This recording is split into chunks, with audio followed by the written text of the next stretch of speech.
I'm a storyteller, and I would like to tell you a few personal stories about what I like to call the danger of the single story. I grew up on a university campus in eastern Nigeria. My mother says that I started reading at the age of 2, although I think 4 is probably close to the truth. So I was an early reader, and what I read were British and American children's books. I was also an early writer.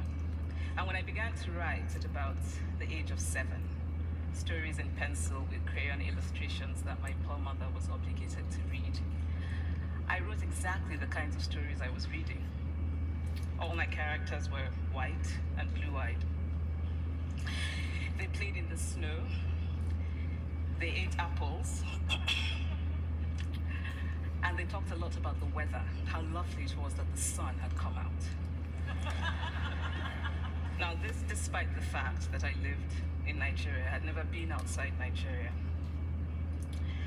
We didn't have snow. We ate mangoes. And we never talked about the weather because there was no need to.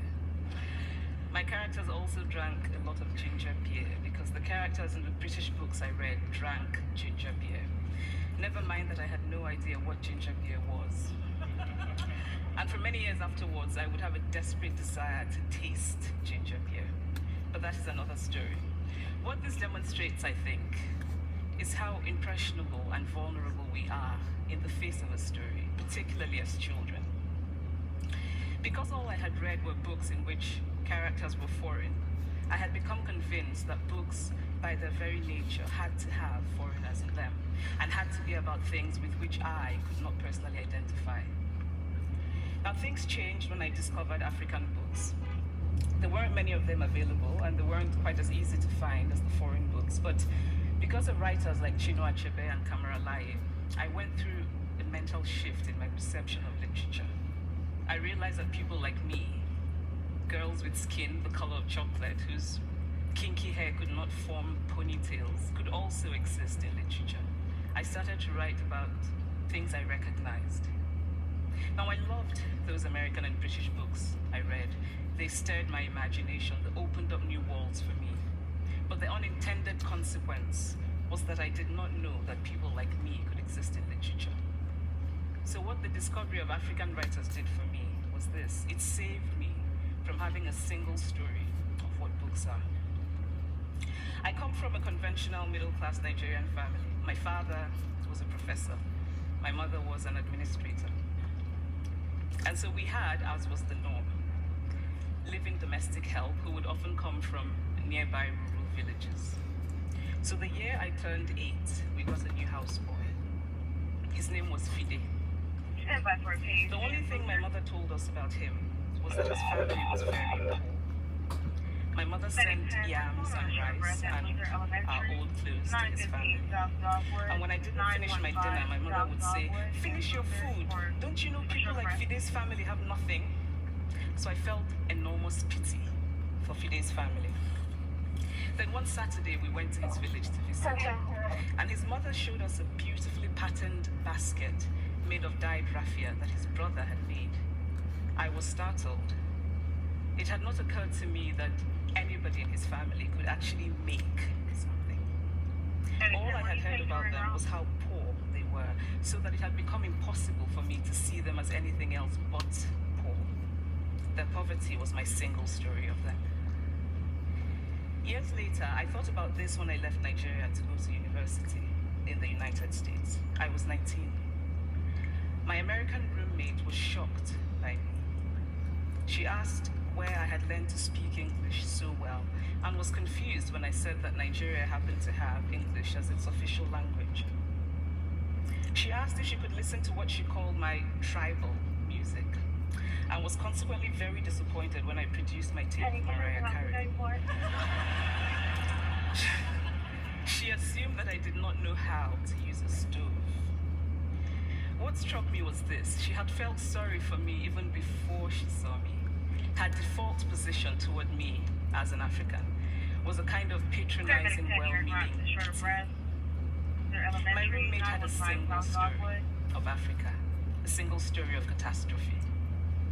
In this single story, there was no possibility of Africans. being similar to her in any way, no possibility of feelings more complex than pity, no possibility of a connection as human equals. I must say that before I went to the US, I didn't consciously identify as African. But in the US, whenever Africa came up, people turned to me, never mind that I knew nothing about places like Namibia. But I did come to embrace this new identity, and in many ways I think of myself now as African, although I still get quite irritable when Africa is referred to as a country, the most recent example being my otherwise wonderful flight from Lagos 2 days ago, in which there was an announcement on the Virgin flight about their charity walk in India, Africa, and other countries. So after I had spent some years in the US as an African, I began to understand my roommate's response to me. If I had not grown up in Nigeria, and if all I knew about Africa were from popular images, I too would think that Africa was a place of beautiful landscapes, beautiful animals, and incomprehensible people fighting senseless wars, dying of poverty and AIDS, unable to speak for themselves, and waiting to be saved by a kind, white foreigner. I would see Africans in the same way that I, as a child, had seen Fide's family. This single story of Africa ultimately comes, I think, from Western literature. Now here's a quote from the writing of a London merchant called John Locke, who sailed to West Africa in 1561 and kept a fascinating account of his voyage. After referring to the black Africans as beasts who have no houses, he writes, "They are also people without heads, having their mouths and eyes in their breasts." Now, I've laughed every time I've read this, and one must admire the imagination of John Locke.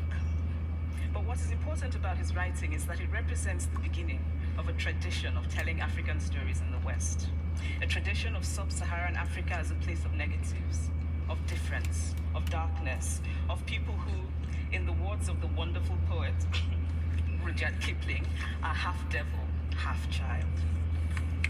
And so I began to realize that my American roommate must have, throughout her life, seen and heard different versions of this single story. As had a professor who once told me that my novel was not authentically African. Now, I was quite willing to contend that there were a number of things wrong with the novel, that it had failed in a number of places. But I had not quite imagined that it had failed at achieving something called African authenticity. In fact, I did not know what African authenticity was. The professor told me that my characters were too much like him, an educated and middle-class man. My characters drove cars. They were not starving. Therefore, they were not authentically African. But I must quickly add that I too am just as guilty on the question of the single story. A few years ago, I visited Mexico from the US.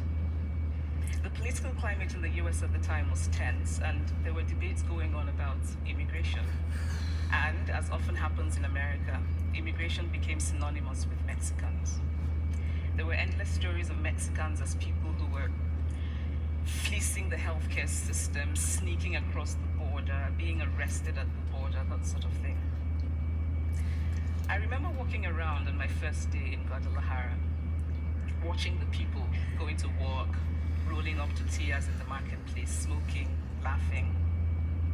I remember first feeling slight surprise, and then I was overwhelmed with shame. I realized that I had been so immersed in the media coverage of Mexicans that they had become one thing in my mind, the abject immigrant. I had bought into the single story of Mexicans, and I could not have been more ashamed of myself. So that is how to create a single story. Show a people as one thing, as only one thing, over and over again, and that is what they become. It is impossible to talk about the single story without talking about power. There is a word, an Igbo word, that I think about whenever I think about the power structures of the world, and it is Nkali. It's a noun that loosely translates to be greater than another. Like our economic and political worlds, stories too are defined by the principle of Nkali. How they are told, who tells them, when they are told, how many stories are told, are really dependent on power. Power is the ability not just to tell the story of another person, but to make it the definitive story of that person. The Palestinian poet Mourid Barghouti writes that if you want to dispossess a people, the simplest way to do it is to tell their story and to start with secondly. Start the story with the arrows of the Native Americans and not with the arrival of the British, and you have an entirely different story. Start the story with the failure of the African state and not with the colonial creation of the African state, and you have an entirely different story. I recently spoke at a university where a student told me that it was such a shame that Nigerian men were physical abusers like the father character in my novel. I told him that I had just read a novel called American Psycho, and that it was such a shame that young Americans were serial murderers. Now,